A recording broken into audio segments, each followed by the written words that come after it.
Wasting time, wasting time. Hey everyone, Waste Thinny Time Tano here, the internet's busiest music nerd, and it's time for a review of this new Daniel Rossen record, You Belong There. This is a new LP from singer, songwriter, multi-instrumentalist, Mr. Daniel Rossen, known for his tenure as a key songsmith in the legendary indie and neo-folk outfit, Grizzly Bear. Their last record came out back in 2017, which wasn't bad, but also I didn't think was one of their best either. Personally, I haven't been totally head over heels for a Grizzly Bear album since like Yellow House. And not to totally dismiss the material that came afterwards. I mean, Vikatimest is really a high watermark for indie generally. But still, there's something just so uniquely lush and dense and wondrous and even spellbinding about that Yellow House record. It's so vast and large and winding, but also incredibly catchy. The various guitar and woodwind arrangements all around the record, vocal arrangements all around the record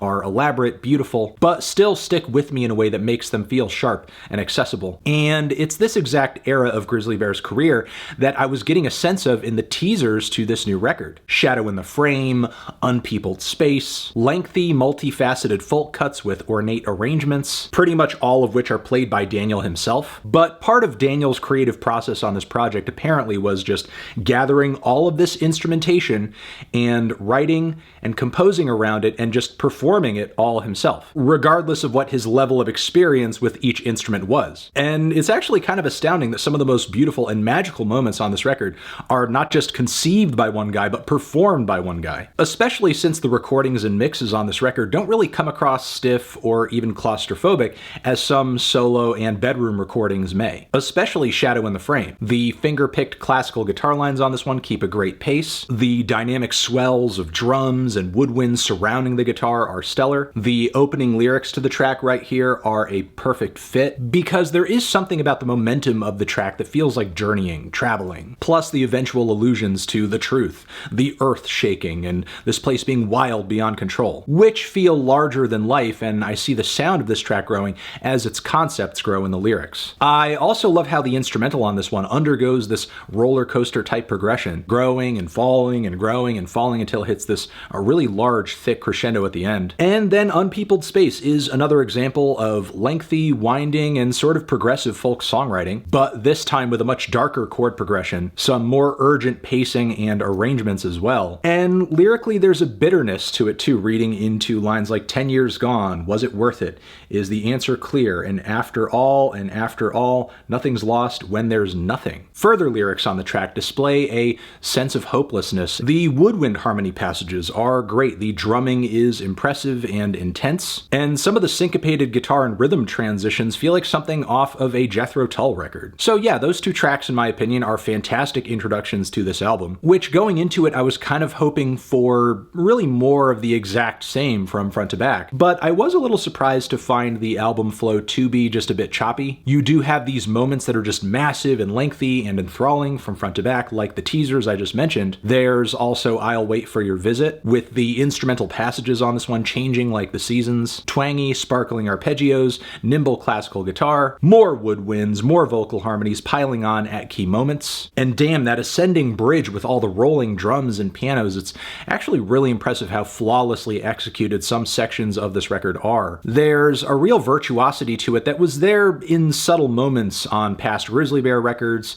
but didn't really quite show up as boldly as it does here, especially with the guitars being plucked so fast on this one, it's like hearing raindrops on concrete. There's also Keeper and Kin, which is the other lengthy track on the record, but this one stylistically is a bit of a different beast. It comes across mostly like an acoustic meditation, drenched in reverb, and topped with these very, very close vocal harmonies that are a little bit grating and feel almost artificial in a way. Can't quite explain it, but they do take away the more likable qualities of Daniel's voice that I hear in a more kind of stripped back or naked context on the rest of the record. So yeah, all these tracks are kind of the big boys of the record, which are mostly very exciting and gratifying, but then you have the shorter cuts on this thing, which are a bit more of a mixed bag. The intricate guitars on It's a Passage are some of the best on the entire record. Really a wonderful first taste of the instrumental firepower that Daniel Daniel is bringing to this thing. But the abrupt ending does leave me a bit cold, even if the closing lines are pretty fitting in terms of presenting this track as like a passage to this entire record. The title track is also a great display of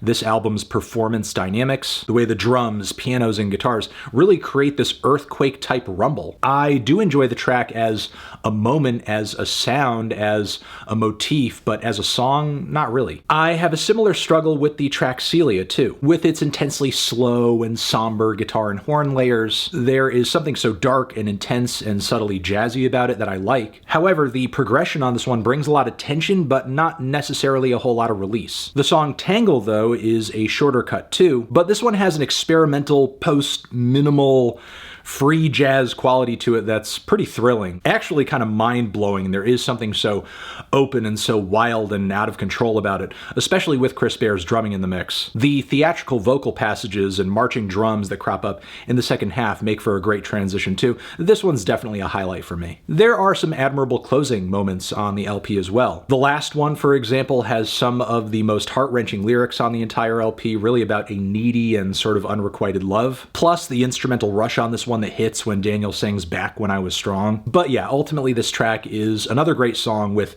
a progression that feels so free, so unbridled, but yet also focused on where it needs to go. And the closing track is another interesting yet also beautiful moment on the record. The way its kind of cheeky verses transition into these very grim and heavy, I don't even know if you'd call it a chorus necessarily, I suppose it is, but it does transition into a part B that isn't necessarily catchy per se, but there is such an intense instrumental and tonal shift to it in these changes that like that in itself is incredibly stunning and leaves a mark, leaves an impression. In a way, feels like something out of a Tim Burton movie. You do eventually get these very clear refrains of repeat the pattern. And there's something tragic about this narrative shift here, not just instrumentally, but lyrically. It's like Daniel has lost something in the midst of this journey called life, and he is kind of painting with his words this picture of life's cycles kind of grinding on despite these sad occurrences. Plus, his closing words on the track feel like just a very sad, purgatorial kind of afterthought for the entire project. But yeah, overall, even though I did find there to be a bit of a night and day difference in terms of like intensity and quality between some tracks dependent on their size or their length or how willing Daniel is to kind of flesh the ideas out that he's presenting on these songs, still, I did find this record overall to have way more hits than misses. Certainly a bold display of Daniel's incredible talents as a songwriter in the most raw and direct way that I think he could present them at this point in his career. I mean, this is just my opinion, but I feel like this project really does kind of blow some of Grizzly Bear's catalog, at least some of it, out of the water. And I also have a feeling this is going to be a record too that I'm going to be able to return to and just kind of unfold a bit like an onion time and time again and kind of hear new sounds, new subtleties, new things being said in the lyrics that I might not have picked up on before that might have come across a bit esoteric at first. But yeah, beautiful album, skillful album, dynamic album, and hopefully now that Daniel has what he's done here pretty cemented and he has maybe created a process around it, we hear another solo record sooner rather than later, because this was definitely a treat for somebody who's, you know, been waiting a while for another Grizzly Bear type something. I'm feeling a light 8 on this one. Transition, have you given this record a listen? Did you love it? Did you hate it? What would you rate it? You're the best, you're the best. What should I review next? Hit the like if you like. Please subscribe and please don't cry. You're the best, you're the best. What should I review next? Did I say that part? I'm losing my mind. Over here next to my head is another video that you could check out. Hit that up or the link to subscribe to the channel. Anthony Fantano, Daniel Rossen forever.